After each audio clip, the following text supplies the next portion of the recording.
아버지, 이 시간 주님 앞에 간절히 기도합니다. 주님, 오늘도 이 시간 수요 누림 예배로 주님 앞에 나왔습니다. 하나님, 오늘도 이 시간 우리가 주님 앞에 나아갈 때 정말 우리가 기도하며 또 주님의 그 은혜를 사모하며 이 시간 예배 드리게 하여 주시옵소서. 하나님, 우리의 마음이 혹시라도 아직 준비되지 않았다면 다시 한번 이 시간 하나님께 집중할 수 있도록 도와주시고, 오늘도 이 시간 주님 앞에 또 나아갈 때 주님, 성도들의 마음의 문을 열어 주시옵소서. 이 시간 정말 주님, 사람의 생각과 사람의 말들이 오가는 시간이 아니라 하나님의 말씀이 전해진 시간이고 또 하나님의 은혜가 넘치는 시간이 되게 하여 주시옵소서. 주님, 우리는 부족하기에 늘 하나님의 은혜를 기대합니다. 오늘도 성령께서 우리의 마음을 붙잡아 주셔서 악한 마귀에게 빼앗기지 않게 하시고 또 주님만을 바라보는 은혜의 시간 될 수 있도록 역사하여 주시옵소서. 하나님, 오늘도 주님 앞에 나왔습니다. 우리가 온 마음을 다해 주님을 예배하길 사모하오니 은혜 내려 주시옵소서. 예수님의 이름으로 기도합니다. 네, 이 시간 하나님 말씀 보도록 하겠습니다. 하나님 말씀 우리 사도행전 16장 31절과 32절 말씀, 우리 두 절 말씀인데요. 같이 한 목소리로 합독하도록 하겠습니다.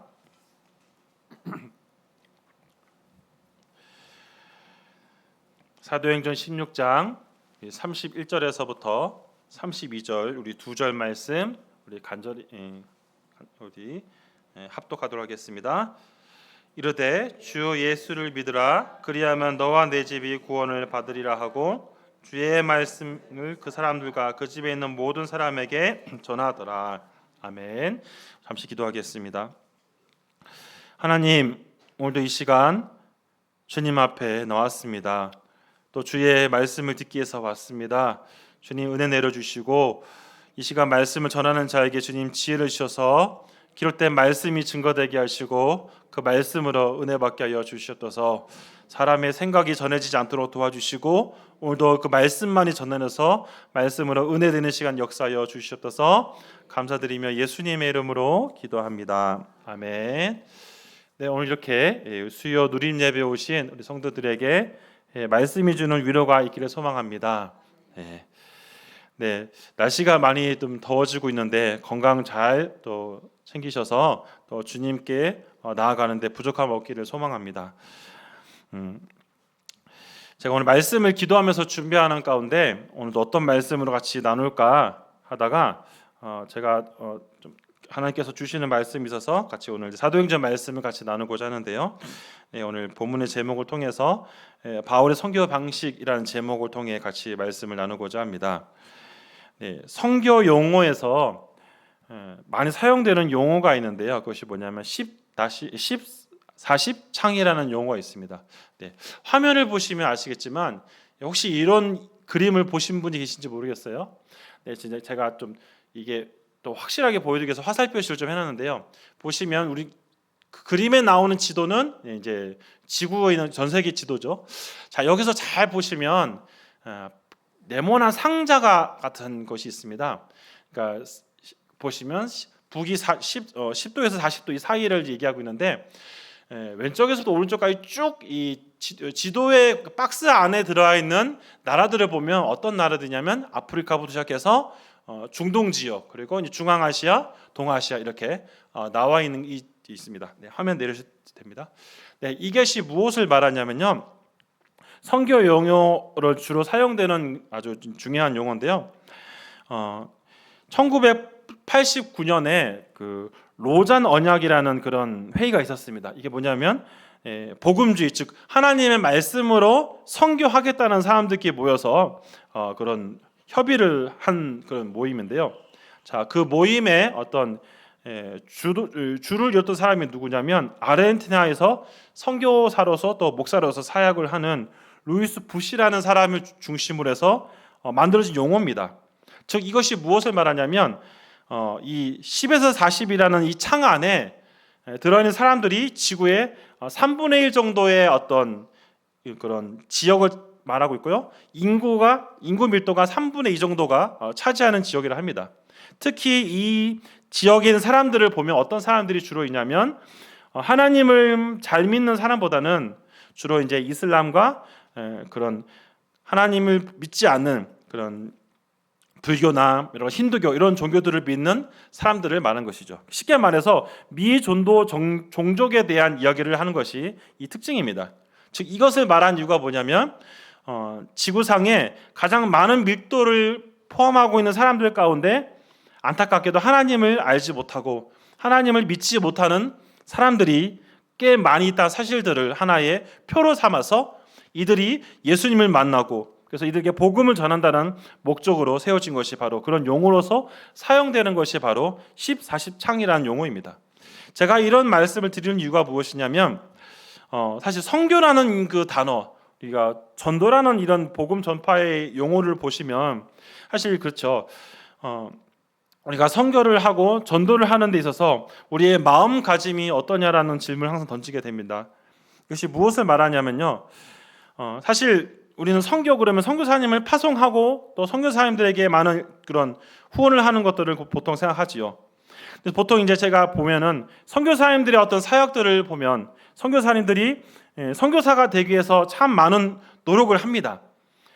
어떤 노력을 하냐면 하나님께서 각자 해주신 그런 민족을 품기 위해서 그 나라의 언어, 그 나라의 어떤 문화, 풍습, 또 그 나라의 어떤 그런 전할 수 있는 이미지까지 다 그런 소화를 해야 되는 그런 것이 선교사님들의 사명이죠. 근데 중요한 것은 그런 외적인 준비와 노력이 다 했다고 해서 선교를 또 할 수 있는 것이 아니라는 겁니다. 무슨 말이냐면 외적으로 이런 준비와 훈련이 필요하지만 그것이 선교를 함에서 전부가 아니라는 사실이에요. 가장 중요한 것은 그런 부수적인 것뿐만 아니라 본질적인 것들을 더 준비하면서 나아갈 때 하나님의 놀라운 역사를 이루어 주신다는 겁니다. 그러니까 선교사님들이 항상 첫 번째로 이제 사역을 나갈 때 가서 놓치지 말아야 될 것은 바로 이제 하나님과의 관계적인 얘기를 하는 것이죠. 사실 제가 오늘 이 본문의 내용을 통해서 우리가 이제 선교사님들을 위해서 또 기도하고 또 우리가 또 계속해서 우리 이제 베트남 단기 선교를 나가고 있죠. 또 우리 목사님과 우리 윤대선 목사님도 함께 또 청년들과 하고 있는데 그런 사역들을 하면서 또 어떻게 그것들을 준비해 나가는 것인가, 또 우리가 앞으로도 우리에게 맡겨진 전도의 사명들을 어떻게 감당할 것인가에 있어서 가장 중요한 것이 무엇인지를 사도 바울의 사역을 통해서 살펴보고자 하는 것입니다. 오늘 본문에 등장하는 이 바울의 이야기는 제가 예전에 한번 빌립보서를 통해서 한번 간접적으로 한번 말씀드린 적이 있었습니다. 사실 오늘 본문을 읽을 때 원래는 16장 전체를 읽어야 되지만 시간 관계상 중요한 핵심 두 절만 우리가 나눴습니다. 참고적으로 전체 16장을 다 이해하시면서 보시는 것이 오늘 본문을 이해하는 데 도움이 될 건데요. 사실 오늘 본문의 내용은 이런 것이죠. 바울이 1차 전도 여행을 마치고 15장에 보면 이제 예루살렘에서 총회를 합니다. 총회를 통해서 1차 선교 여행에 대한 보고를 하고 이제 우리가 이렇게 사역을 하였다라고 하나님 역사에 대해서 기대하면서 이제 2차 선교를 준비하는 장면이 이제 15장 이후에 등장한 것이죠. 사실 사도 바울의 머릿속에는 어떤 것이 있었냐면 그가 1차 전도 여행을 마치고 2차 전도 여행을 갈 때 그에게는 한 가지 관심이 있었습니다. 그 어떤 관심이냐면 1차 전도 여행에서 사역했던 사역의 현장들을 다시 되돌아보면서 거기서 어떻게 또 사역의 현장들이 일어나고 있는지, 문제점은 없는지 좀 더 살피기 위해서 2차 전도 여행을 준비하고 계획하였습니다. 하지만 안타깝게도 그런 사도 바울의 그런 사역에, 그러니까 1차 전도 여행에서 했던 것들을 다시 되돌아보기 위해서 2차 전도 여행을 준비하였지만 그것이 뜻대로 되지 않는 것을 이제 16장 읽어보시면 아십니다. 왜 그런 어려움이 생기냐면 두 가지 이유 때문에 생겼습니다. 한 가지는 무엇이냐면 같이 사역하는 동역자들 가운데 갈등이 생겼습니다. 1차 전도 여행을 마치고 예루살렘 총회를 마친 이후에 다시 2차 전도 여행을 준비하면서 1차 전도 여행이 했던 지역을 가려고 했는데 1차 전도 여행 때 같이 사역을 했던 이 바나바와 갈등이 생긴 거예요. 그 이유가 무엇이냐면 마가 요한이라는 한 사람 때문입니다.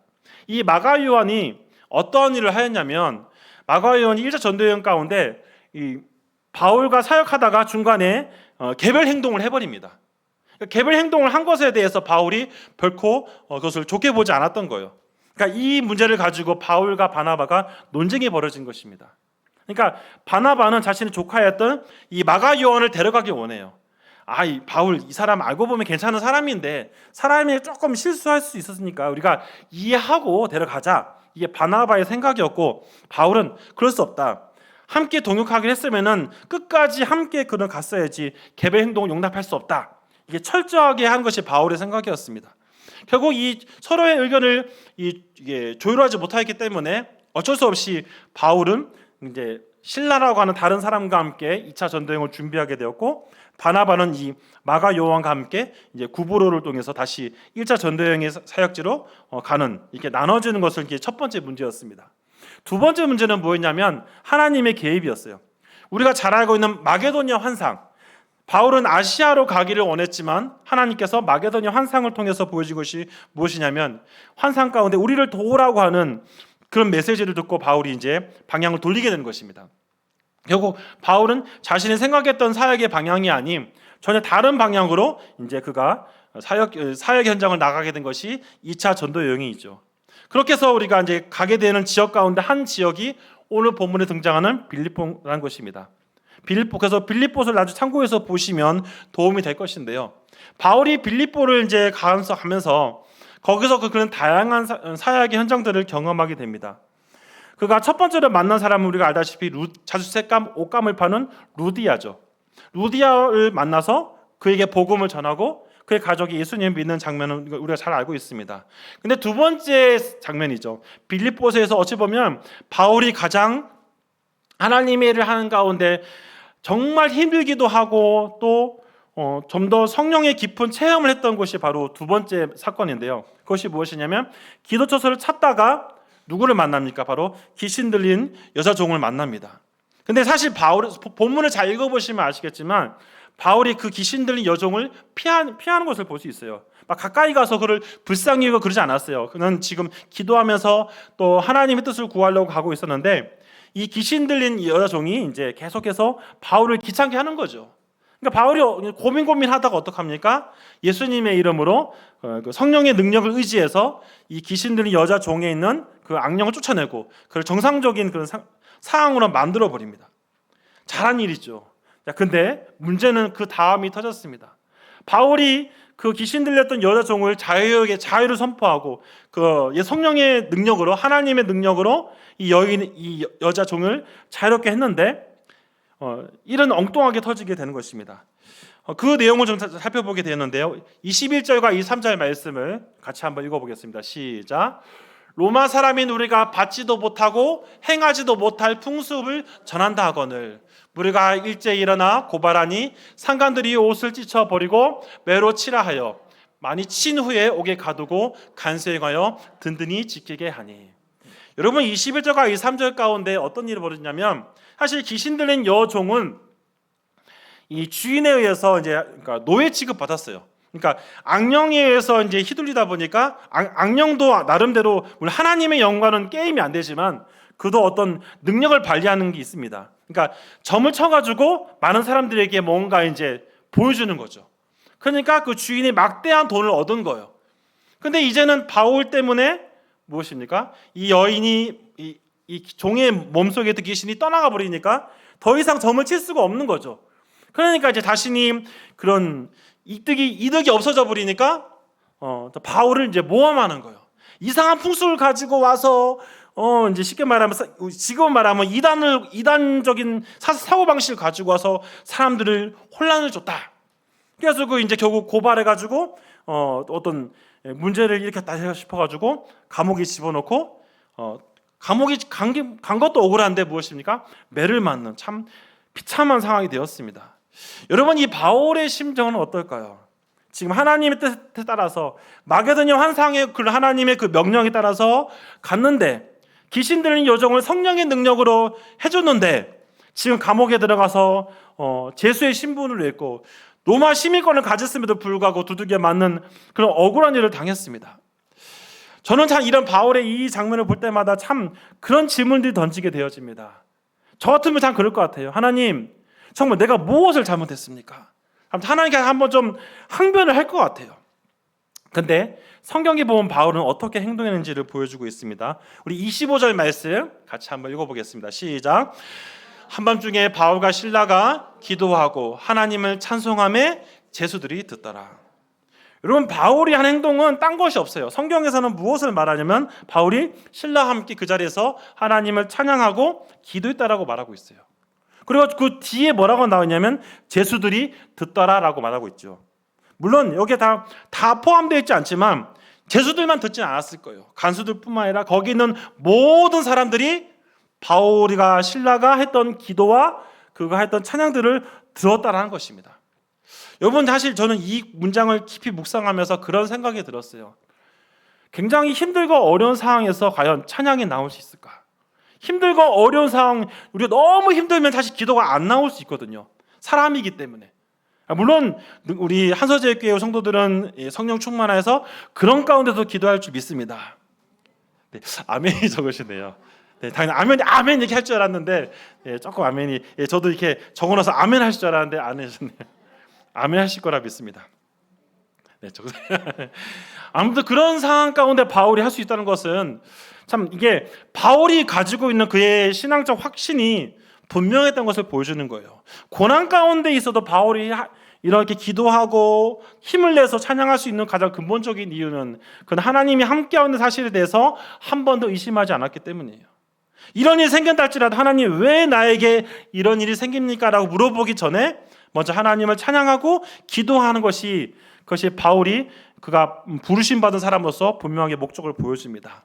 자, 아멘, 감사합니다. 자, 이러면서 등장하는 내용들을 보고자 하는데요. 우리 26절과 28절 말씀 같이 한번 읽어보겠습니다. 시작. 이에 갑자기 큰 지진이 나서 옥토가 움직이고 문이 다 열리고 모든 사람이 매인 것을 다 보시니라. 간수가 자다가 깨어 옥문들이 열린 것을 보고 제수들이 도망하는 줄 생각하고 팔을 빼어 자결하고 하거늘 바울이 크게 소리질러 이르되 내 몸을 상하게 하지 말라. 우리가 다 여기 있노라 하니. 아멘. 여러분, 우리가 알다시피 26절과 28절을 읽어보시면 어떤 일이 벌어집니까? 네, 지진이 나서 옥문이 자연스럽게 열리고 제수들을 감고 있던 이 쇠사슬이 다 풀려버리는 상황이 발생합니다. 잠자고 있던 간수들이 놀라서 와보니까 그의 눈에 보니까 어떻습니까? 이 바울과 실라와 함께 사람들이 다 도망갔다고 생각하는 거예요. 그러면서 그가 하는 것이 무엇입니까? 칼로 자신을 스스로 쉽게 말해 자살하려고 하는 그런 장면이 본문에 등장합니다. 여러분, 여기서 좀 알아야 될 것이 뭐냐면 간수들이 갑자기 제수들이 없다가 왜 자결을 할까? 그 이유는 딱 한 가지입니다. 당시의 문화 속에서 이 간수들이 중요한 역할들이 있어요. 뭐냐면 자신이 데리고 있는 이 제수들이 최종 판결을 받을 때까지, 최종 어떤 결과가 있을 때까지 만약에 이 제수가 도망가거나 문제가 생겼을 때 그 책임을 누구에게 묻냐면 그 제수를 담당했던 간수에게 묻는 거예요. 그러니까 이 제수가 만약 살인자다. 근데 살인자가 실수를 어쨌건 도망가서 이렇게 놓쳤다, 못 잡았다 그러면 그 모든 책임을 다 간수가 져야 되는 거예요. 그러니까 이 간수의 머릿속에는 어떤 생각이 들었습니까? 제수들이 다 도망갔으니까 나 이제 끝났다.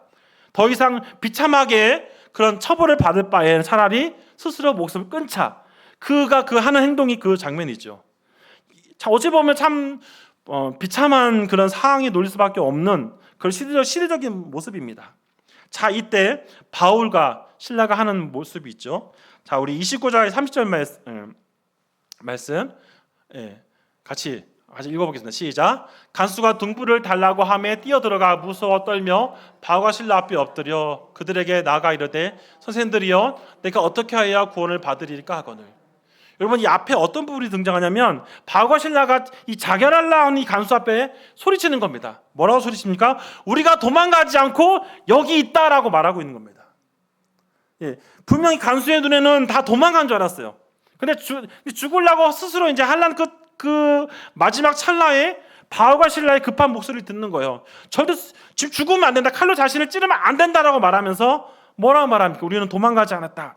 여기 있다라고 말하는 것이죠. 이 사건을 보고 이 간수가 두려워 떨면서 하는 얘기가 무엇입니까? 선생님, 어떻게 해야 내가 구원을 받을 수 있습니까? 그렇게 질문 던지는 거예요. 여기서 우리가 오늘 읽었던 본문의 말씀 31절 말씀 다 읽겠습니다. 시작. 이르되 주 예수를 믿으라. 그리하면 너와 내 집이 구원을 받으리라 하고. 여러분 32절 말씀은 아마 많은 우리 성도들도 그렇고 목회자들도 그렇고 또 전도할 때 많이 사용되는 용어이죠. 문장입니다. 가장 핵심적이면서도 중요한 문장을 얘기하는 거예요. 두려워 떨고 있는 자결하려고 했던 이 간수에게 바울이 했던 얘기가 무엇입니까? 더 이상 두려워 떨지 말고 이 문제를 해결할 방법, 네가 구원받을 수 있는 유일한 방법은 바로 주 예수를 믿으라. 그리하면 너 내 집이 구원을 받을 것이다 라고 하는 것이죠.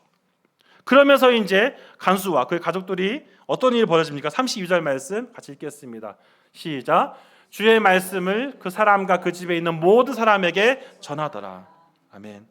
여러분 계속해서 또 읽어보시면 아시겠지만 이 간수의 삶에 대해서는 얘기를 하고 있지는 않습니다만 중요한 것은 이 사건을 통해서 간수는 분명한 것을 알았던 거예요.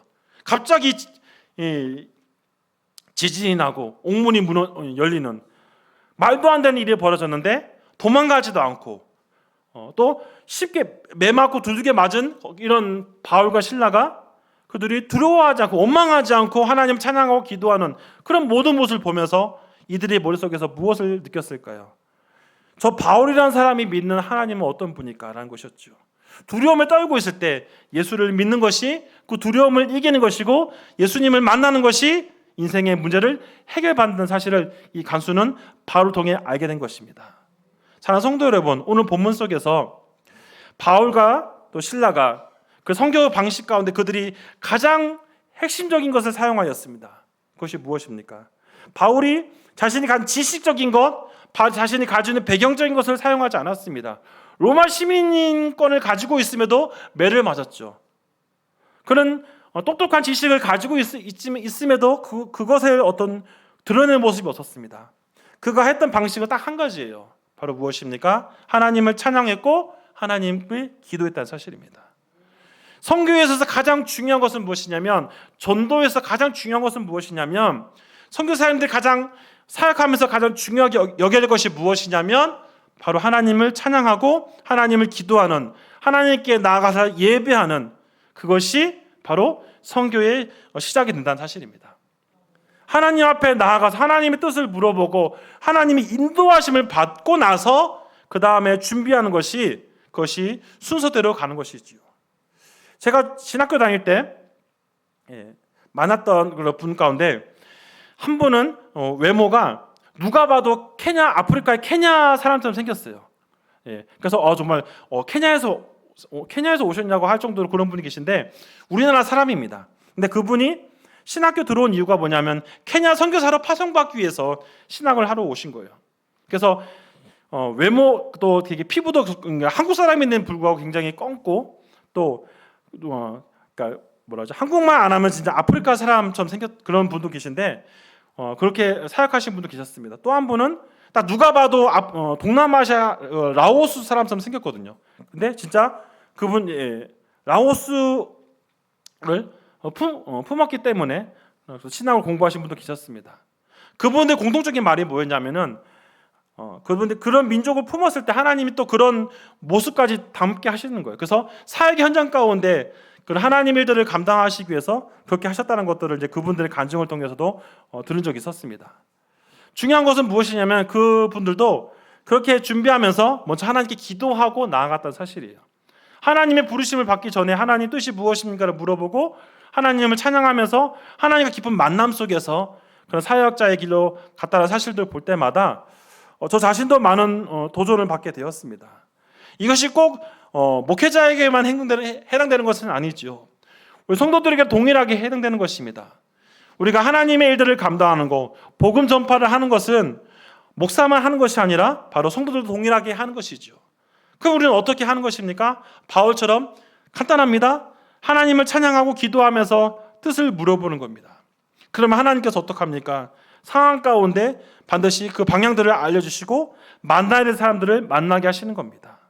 그래서 그렇게 인도하심을 받을 때 또 하나님이 부서진 사람들 통해서 복음의 열매들을 많이 맺게 되는 것이죠. 사랑하는 성도 여러분, 우리가 분명한 것을 기억해야 됩니다. 누구나 살다 보면 위기와 어려움이 찾아옵니다. 전도를 할 때 결코 순탄하게 전도가 되신 분은 없으시지요. 우리 코로나 시대 속에서 한번 생각해 보십시오. 코로나 때 가장 전도하기 힘들었습니다. 저도 돌아보면 코로나가 한 거의 3년 가까이 됐었죠. 한 2년 차 때 한번 이제 아내와 함께 그 교육부서를 섬기면서 같이 한번 용기를 내서 한번 전도를 나갔다가 한번 고소를 당한 적이 있었습니다. 하지만 두려워하지 않고 욕을 바가지로 먹었음에도 열심히 전도를 했어요. 근데 오히려 참 두려웠지만 참 하나님께서 감사한 것은 뭐냐면 담임 목사님이 도와주셨고 성도들이 열심히 기도해 줘가지고 아무런 문제 없이 또 사역을 했던 기억들이 있습니다. 중요한 건 뭐냐면 위기가 닥쳐왔을 때 그때 어떤 저보다 두 배로 더 뚱뚱하신 분이 와가지고 협박을 했을 때도 두렵지가 않았어요. 물론 순간적으로 겁이 왔죠. 그때 기도하면서 하나님께 지혜를 구하니까 그때는 참 공격을 당하고 막 비난을 당했지만 또 하나님께서 그것을 자연스럽게 다 이길 수 있도록 도와주신 것을 체험하였습니다.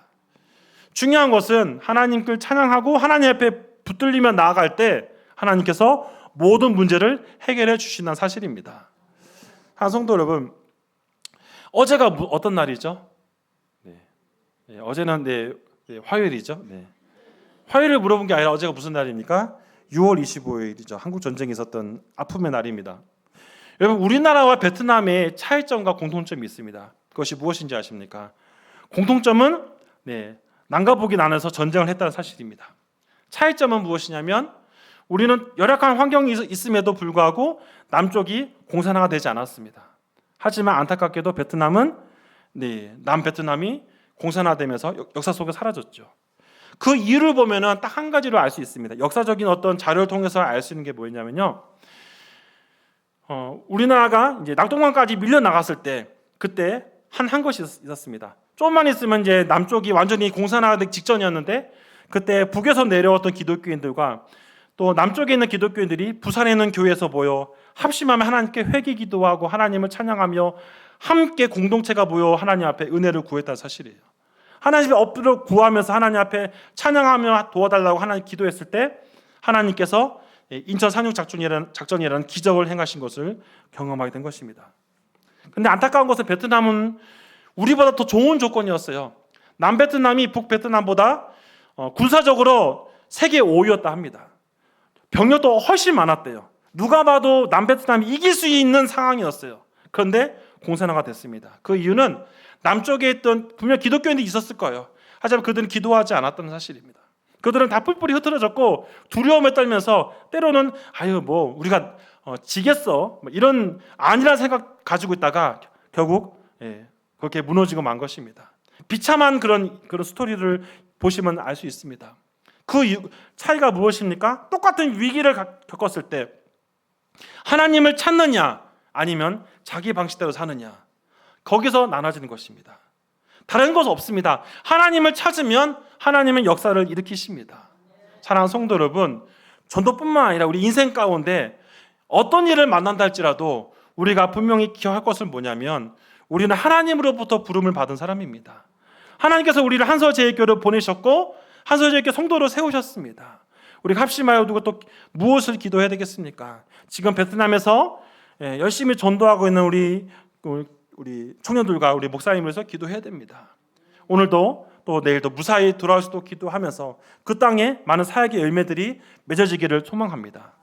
말씀을 마치기 전에 저도 21살 때 대학교 2학년 때죠. 저도 그 당시 청년 시절 때 당시 선교동 교회에서 필리핀 단기 선교를 떠난 적이 있었습니다. 그때 이제 저희 교회가 그때 처음 나가다 보니까 다른 교회랑 연합해서 이제 나가게 됐는데요. 그때 이제 저희 한 8월 달에 한 주간 동안 사역을 하기 위해서 학교 방학을 한 6월 중순부터 거의 3개월 가까이를 이제 모여서 매일 연습하고 준비했던 기억이 있었습니다. 그렇게 해서 필리핀 마닐라를 지나서 이제 루세나라는 조그만 섬 지역으로 가서 사역을 하였는데요.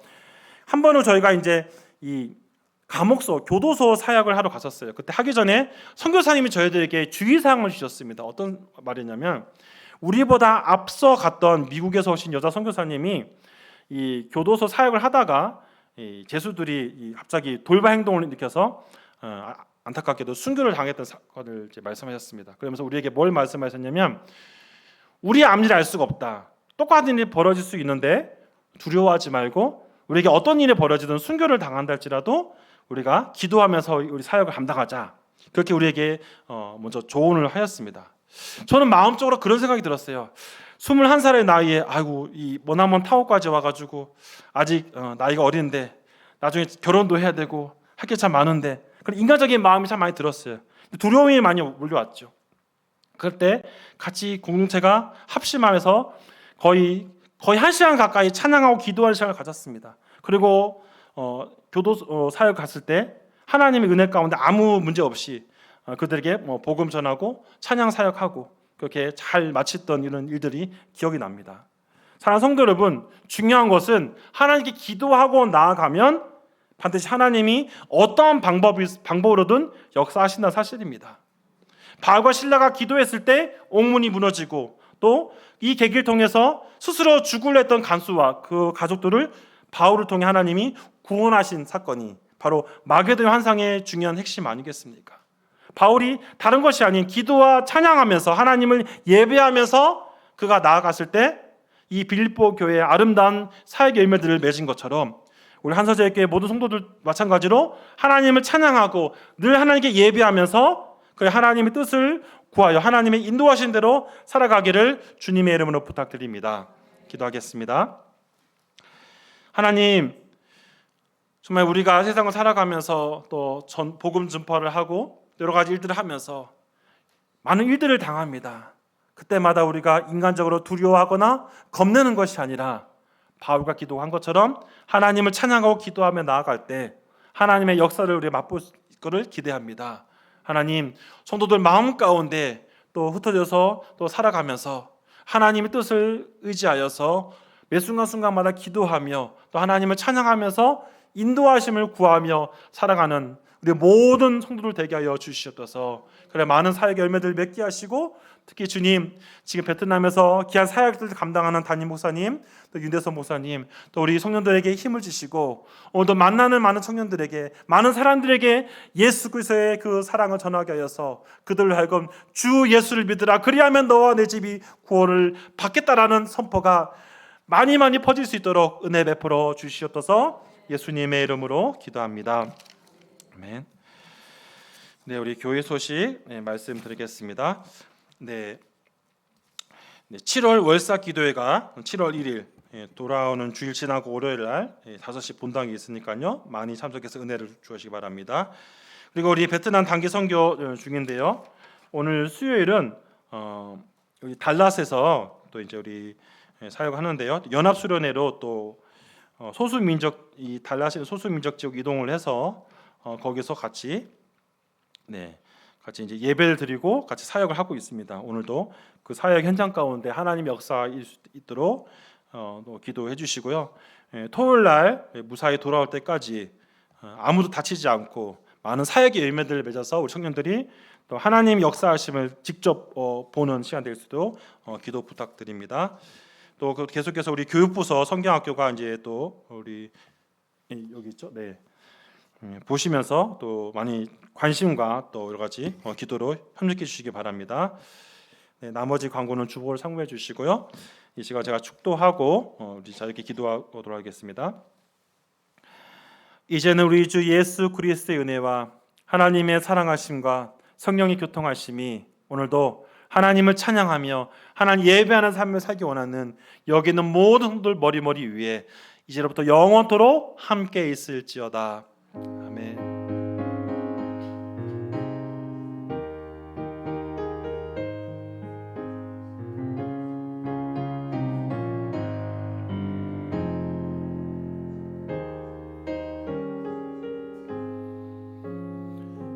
기도하겠습니다. 하나님 아버지, 오늘도 이 시간 주님 앞에 기도하며 나아갑니다. 하나님, 우리가 정말 주님을 사랑하고 주님의 은혜를 또 기대하면서 왔습니다. 우리가 무엇을 바라보면서 세상을 살아갈까요? 하나님을 의지하는 것이 가장 인생의 행복인 것을 깨닫습니다. 하나님, 우리가 앞으로도 주님의 명령에 따라서 많은 사역을 감당해야 할 때마다 먼저 우리 기도하게 해주시고 또 주님을 찬양하며 살아가게 하여 주시옵소서. 하나님, 우리의 모든 그런 삶의 순간순간마다 하나님을 찾지 않으면 결코 견딜 수 없음을 늘 고백하며 살아가게 하여 주시옵소서. 바울과 실라가 복을 준 것 사명을 감당할 때 여러 가지 고난과 어려움이 찾아와도 그것을 두려워하지 않고 거기에 낙심하거나 좌절하지 않는 이유는 정말 그들이 함께 하시는 주님을 의지했기 때문입니다. 고난 속에서도 하나님을 찬양하고 고난 속에서 주님께 기도하며 주님의 뜻을 구하는 그들을 통해 하나님께서 많은 일들을 감당하신 것을 성경을 통해 배웁니다. 하나님, 사랑하는 성도들의 마음 가운데 이처럼 우리도 하나님을 의지하며 하나님 앞에 우리 전심을 다해 찬양하고 전심을 다해 기도하며 부르짖을 때 하나님의 역사를 다시 한번 맛보게 소망합니다. 하나님, 베트남 단기 선교를 나가고 있는 우리 선교팀을 기억하여 주시옵소서. 우리 인도하시는 담임 목사님, 또 우리 청년부를 주관한 우리 협력하는 우리 윤대성 목사님, 또 주님 새 힘을 더하여 주시고 또 함께하는 청년들에게 주님 이 사역을 통하여서 정말 하나님께서 이런 역사